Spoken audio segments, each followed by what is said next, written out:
Buenos días, buenas tardes, buenas noches. Bienvenidos a un nuevo episodio de Aquí se habla libertad.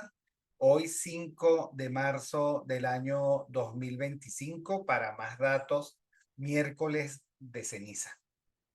Y de eso vamos a hablar, de las cenizas del venezolano o de las cenizas de nuestra nacionalidad.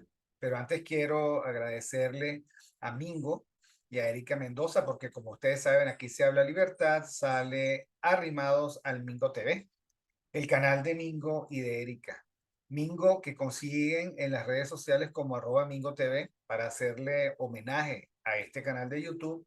Y Erika Mendoza a la que consiguen en X, gran periodista, por cierto, a la que consiguen en X como @Ementov y que consiguen en Instagram como @Erika Mentov. A mí, ustedes saben, me consiguen como @BJMC y me consiguen en patreon.com como Víctor Maldonado C. Pasen por allí, dejen su aporte, porque estos son esfuerzos obviamente colaborativos. Gracias a Catherine Manzano, nuestra productora ejecutiva, y a todos ustedes por suscribirse al canal, darle like al programa y colocar la campanita. Bueno, ahora sí, las cenizas del venezolano. Hoy es miércoles de ceniza, efectivamente.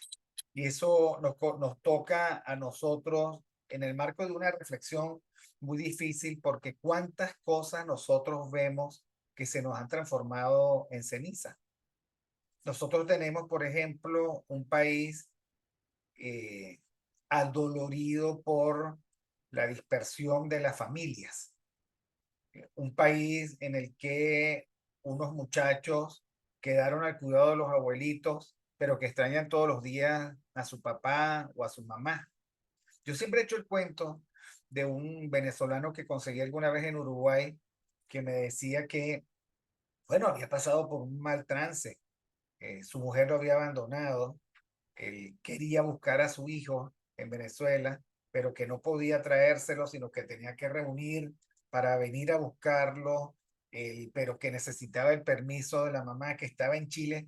O sea, cenizas, cenizas. O sea, la gente cree que agarró un avión, aterrizó allá. No, no, cenizas. El sufrimiento constante y reiterado por estar en una circunstancia ni deseada ni soñada. Familias además sometidas a circunstancias increíbles de penurias y limitaciones, de hambre, de no poder mandar a los hijos a la escuela, de no tener cómo pagarles la universidad, de no tener cómo a veces llevarlo al cine. O sea, penurias como, y se los digo yo, que vengo de un origen muy popular, que nunca vimos, de tener que pesar y limitar el acceso a proteínas, porque es que ya no es posible tener un mercado o abarrotes o suficiente comida en la despensa. Un país que pasó de tener en promedio hace unos cuantos años unos 15 días de comida en la despensa a tener que pasar de la mañana para la tarde, porque a veces no hay más que comer. Entonces, familias sometidas al extremo de la tristeza, al extremo de la necesidad, al extremo, cenizas, cenizas que no están marcadas en la frente, que es algo más que una liturgia. De cenizas porque al final tenemos el alma, el corazón eh, devastado por un sufrimiento que está que nos acompaña y que a veces, por supuesto, no demostramos. La primera lectura de hoy, el, de la misa de ceniza, mire cómo empieza, ¿no? Vuelvan a mí de todo corazón con ayuno, llantos y lamentos.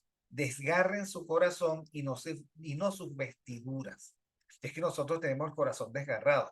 Y cuando dice esta lectura, desgarren su corazón y no sus vestiduras, a veces a mí me parece que tiene que ver con el hecho de que por fuera podemos estar muy bien, de que podemos haber disfrutado del carnaval, de que a veces podemos comer un perro caliente en la calle o algo más, pero que en el fondo, más allá de esa sonrisa, hay una tristeza estructural porque lo que tenemos desgarrado muchas veces es el corazón.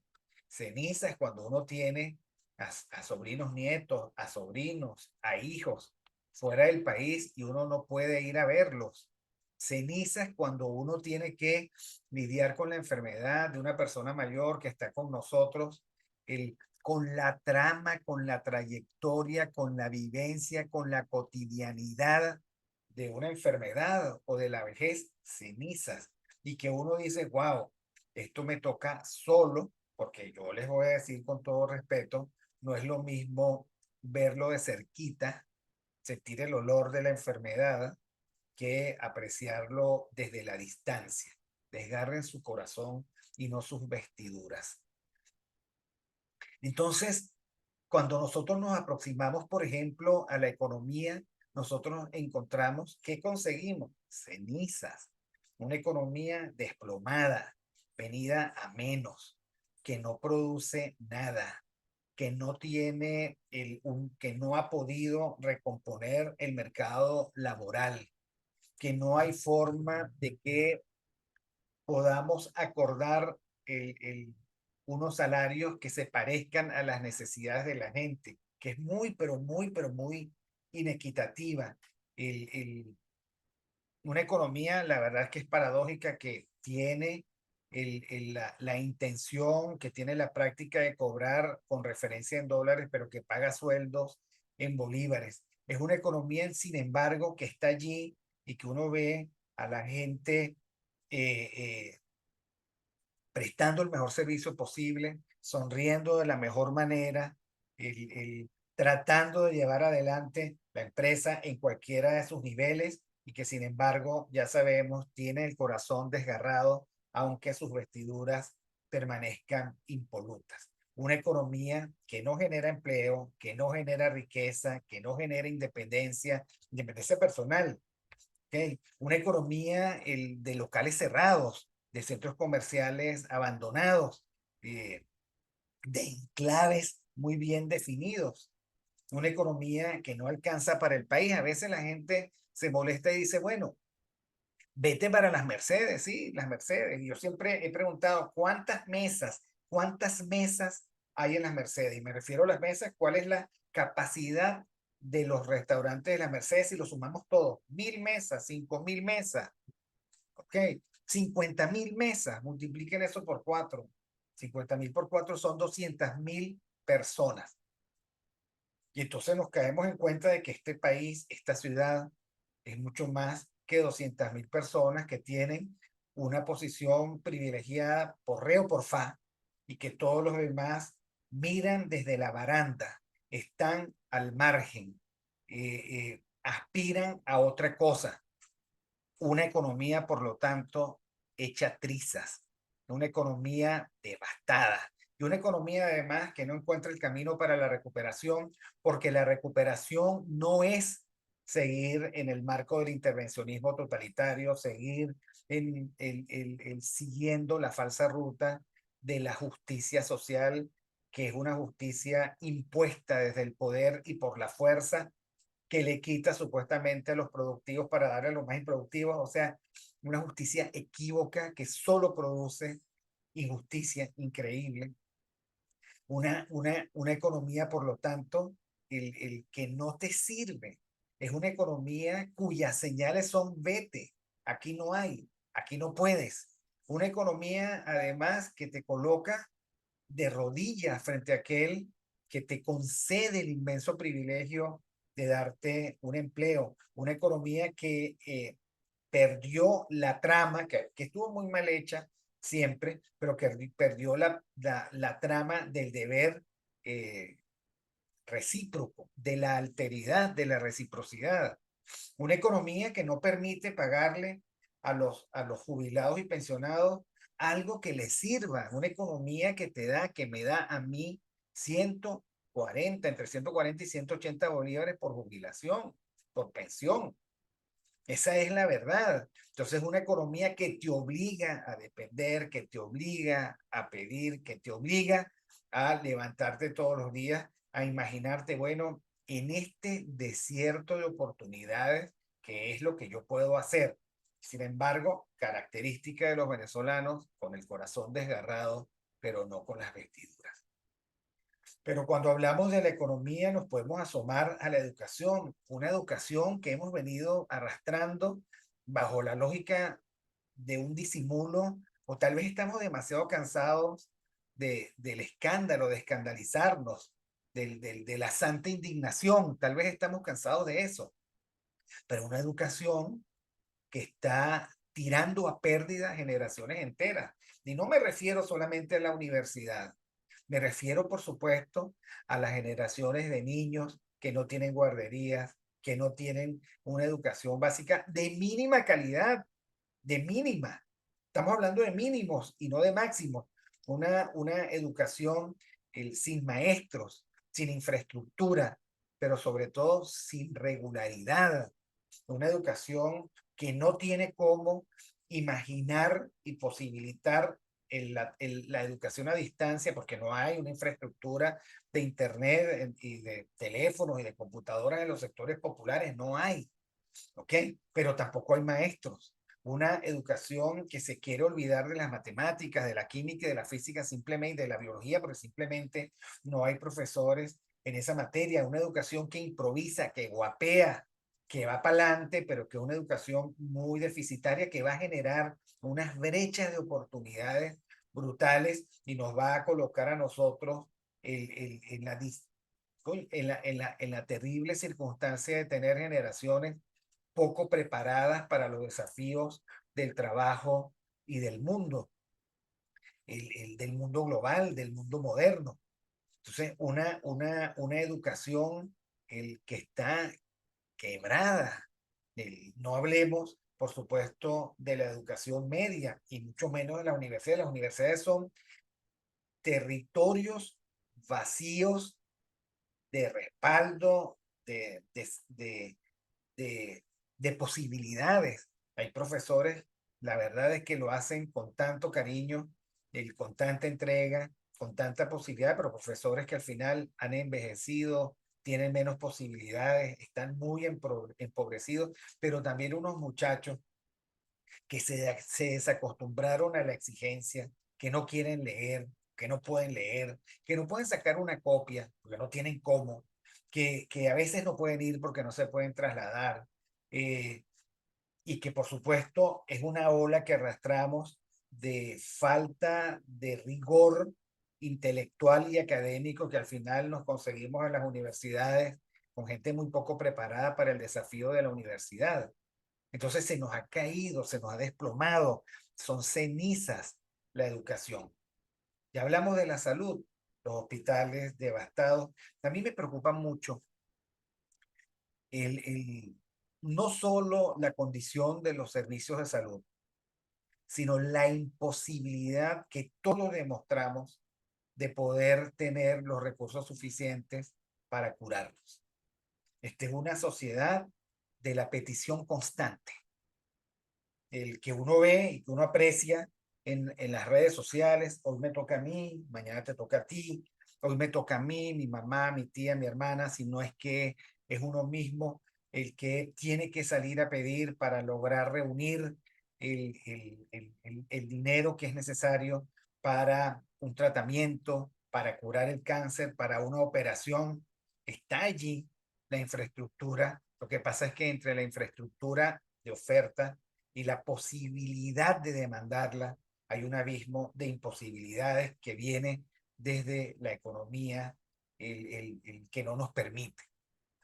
Pero hay un flanco hermoso, maravilloso, que también forma parte de ese corazón que aunque está desgarrado, sigue apostando a la bondad y a la compasión, sigue haciendo méritos para lo bueno. Y es que más o menos entre todos, de acuerdo a nuestras posibilidades, se aporta, se salva, se cura, se aprecia, se siente la compañía. Entonces, hemos aprendido en el marco de tantas cenizas a acompañarnos en este desierto para seguir adelante y demostrar la valía que tenemos. Pero los servicios de salud no nos permiten. O sea, nosotros vivimos el miedo de enfermarnos o de que haya una crisis en la familia, el que haga que nosotros tengamos que salir a pedir o tengamos que depositar en el hospital, en donde a veces no hay ni cómo hacer un examen de sangre, en donde te dan una lista hasta con las pastillas que tienes que tomar porque no te los pueden dar, no están allí para aportarlos. Al frente está la clínica, imposible de acceder muchas veces porque no tienes cómo, cenizas que nos desgarran el corazón, aunque por fuera no se vea, porque yo lo que quiero demostrar es que no confundan la sonrisa invicta del venezolano con el hecho de que no tengamos todos el corazón desgarrado. Pero también nosotros tenemos que incorporar y aquí dar el espacio a las cenizas de la xenofobia. Acabo de oír con dolor, con mucha solidaridad por él, con mucho intento de comprender, eh, de ponerme en su sitio. Acabo de oír la larga explicación del compatriota George Harris sobre lo que ocurrió en Chile. Algo indebido, no valía la pena.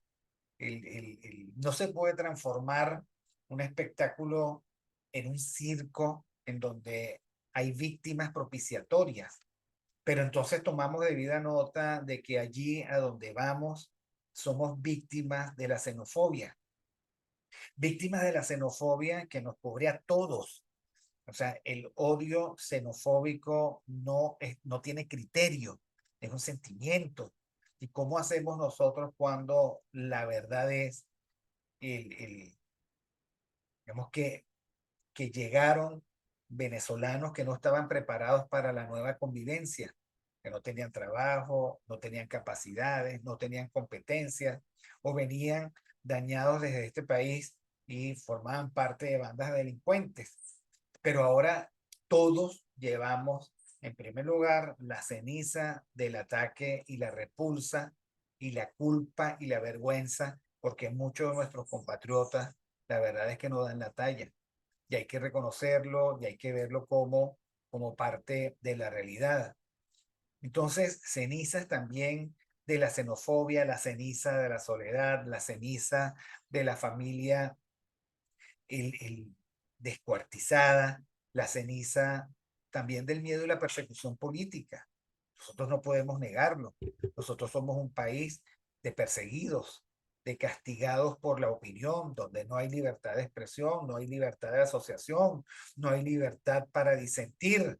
Un país entonces de la precaución, un país que sabe el costo que significa deslindarse demasiado y salir de la modulación que permite el régimen. Y eso lo llevamos por dentro. Un país además que tiene que cargar con el bacalao de una élite política que tampoco da la talla, que se corrompió ante nuestros ojos, que practica el cinismo, que le resbala la crítica, que no quieren rendir cuentas, que no le da la gana de ser transparentes, el que se creen el omnipresentes, omniscientes, todopoderosos, que creen además que el país no se va a salvar sin ellos, que son incapaces de entender la realidad y de retirarse, y que ya sabemos que forman parte de una trama en la que colaboran. Eso lo tenemos entre pecho y espalda también. Son las cenizas que agravan nuestro corazón, que lo desgarran, porque no lo merecemos, no merecemos esta circunstancia que nos ha tocado vivir, en la que quienes nos dicen que nos salvan son peores a veces de aquellos de quienes nos quieren salvar, o son la misma cosa, cenizas, por lo tanto, que cargamos encima y que nos desgarran el corazón. Tenemos entonces la política en muy malas condiciones, la economía en muy malas condiciones, la familia en muy malas condiciones, la salud en muy malas condiciones, la educación en muy malas condiciones y por supuesto vivimos el desgarre constante del temor por el próximo apagón, por la próxima circunstancia de sequía. O sea, la verdad es que la ceniza que vivimos los venezolanos en la ceniza de la soledad y, y de la imposibilidad. A veces nos sentimos tan solos, tan agotados, tan incomprendidos. Nosotros tenemos y marcamos una circunstancia de incomprensión que hay que plantearla entre las pretensiones y las expectativas de los venezolanos activos y movilizados y con conciencia política que viven fuera y lo que nosotros vemos y vivimos aquí.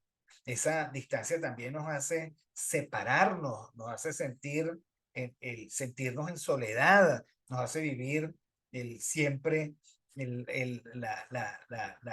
como que la acusación de la incapacidad, de la imposibilidad. No, no, es que lo que pasa es que una cosa es llamar al diablo, otra cosa es verlo venir. Una cosa es desde afuera, como decía un amigo, al que le celebro, al que le celebro su circunstancia, me lo decía, yo lo celebraba y él sabe que yo lo celebro. Él me decía, yo estoy aquí tranquilo, libre, sin sentirme perseguido y razonablemente feliz. Allá, tranquilo, libre, sin sentirse perseguido y razonablemente feliz. Ojo, y está en una circunstancia muy comprometida, en una circunstancia muy inestable todavía, allá donde está.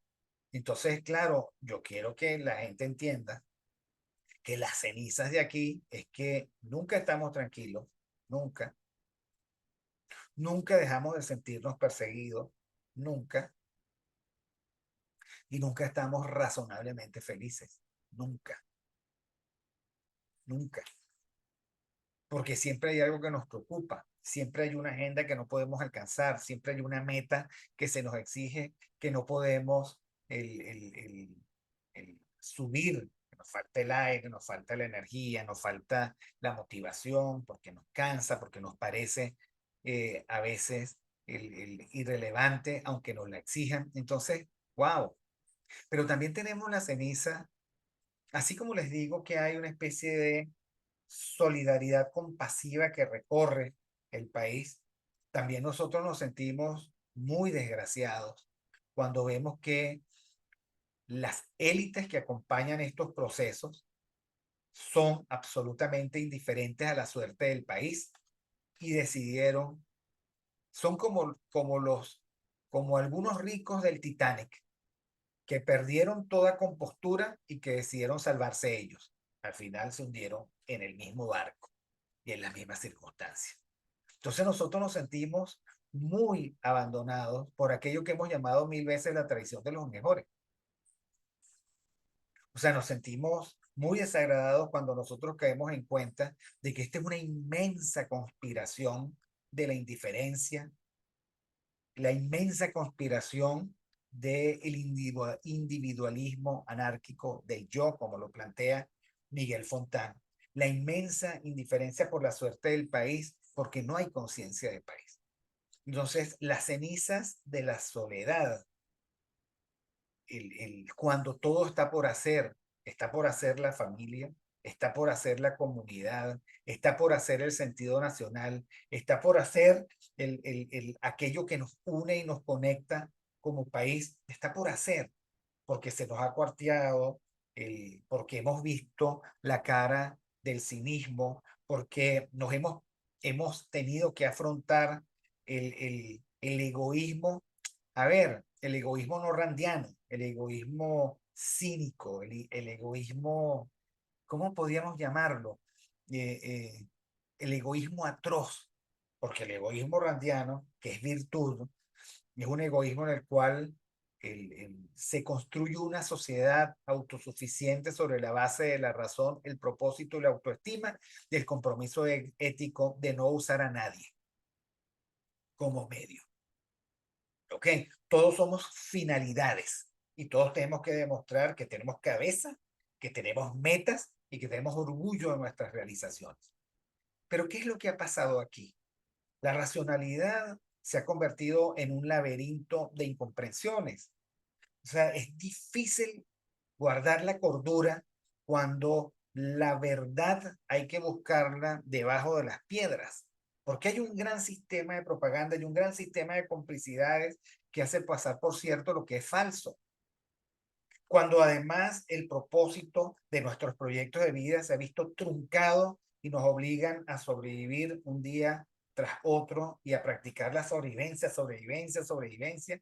Y es como tratar de salvarse en un mar con corriente y entonces tú finalmente empiezas a cansarte y a agotarte. Y cuando tú entonces te das cuenta de que todo aquello que te daba orgullo se perdió, cuando nosotros recuperar el orgullo de ser venezolano, este, resulta ser una cuesta tan complicada. Y no porque no hayan razones, es porque en este momento todas esas razones están siendo profundamente impugnadas. Entonces, claro, nosotros vivimos con el corazón desgarrado, con el corazón en cenizas, aunque eso no se vea desde la parte externa. Ahora, ¿cuál es la posición que nosotros hemos asumido? La posición existencial maníaca, por ejemplo, dice, yo estoy bien, tú y los demás están bien. O sea, calibrar al país desde la propia situación, que es olvidar de lejos la circunstancia terrible que pueden estar viviendo los demás, sobre todo los sectores más vulnerables. Sectores más vulnerables que siempre hemos dicho, los viejos, las mujeres solas, las madres solas y abandonadas con hijos, los niños. Entonces, no es suficiente decir, como yo estoy bien, tú estás bien. Es una posición existencial eh, fundada en la mentira egoísta. O peor aún, como yo estoy bien, yo no entiendo por qué los demás no están bien. Es increíble, yo no entiendo. La segunda posición existencial es la que llaman la posición existencial paranoide. Yo estoy bien y tú y los demás están mal, ¿ok? Que plantea un mandato de no sientas, porque me estoy adaptando. Todo lo demás está mal, yo me salvé, yo me enchufé, yo me procuré.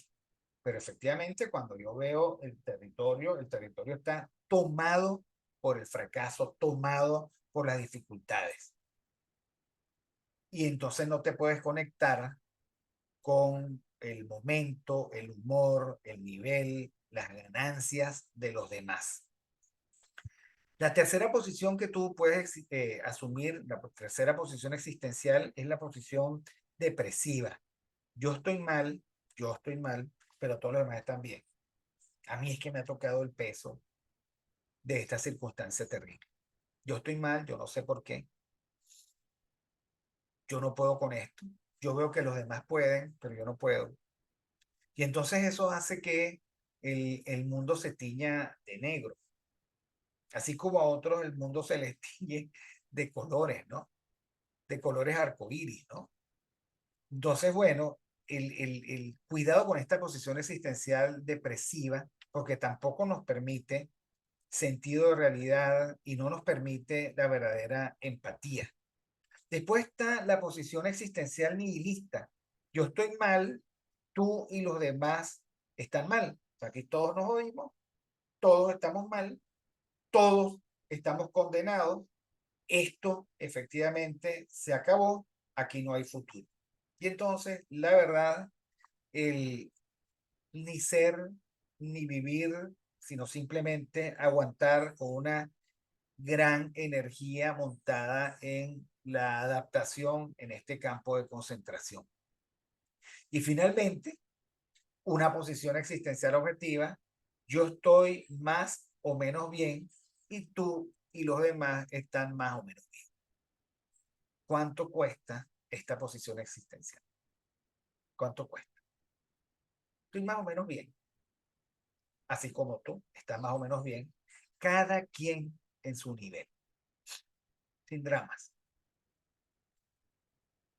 asumiendo, digamos, que esta lluvia de cenizas no puede durar para toda la vida, ¿o sí? sacándole el jugo a la vida, haciendo limonada porque nos han caído limones del cielo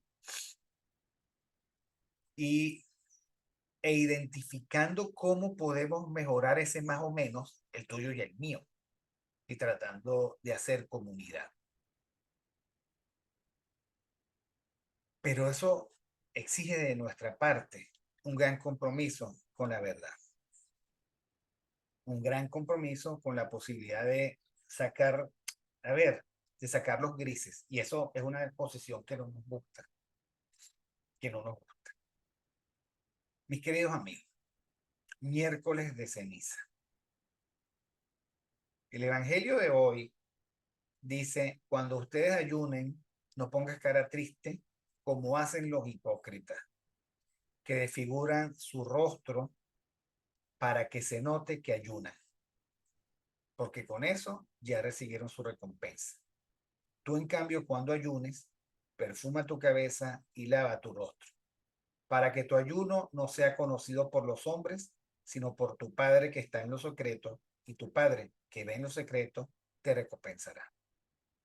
¿Cuál es la invitación en medio de este legado de cenizas que ya lleva 25 años? Que saquemos fuerza del más o menos estoy bien, que sonriamos a pesar de todo, que no transformemos nuestra calamidad en el signo de nuestra existencia y que saquemos fuerza para asumir el reto de salir adelante. Es complicado, complicado, es complicado, pero ahí está el mandato. Muchísimas gracias, espero que estas reflexiones les hayan conectado y seguimos en una próxima oportunidad. Aquí se habla libertad, arrimados al Mingo TV. Suscríbanse al canal, denle like al programa, difúndanlo y bueno, seguimos adelante.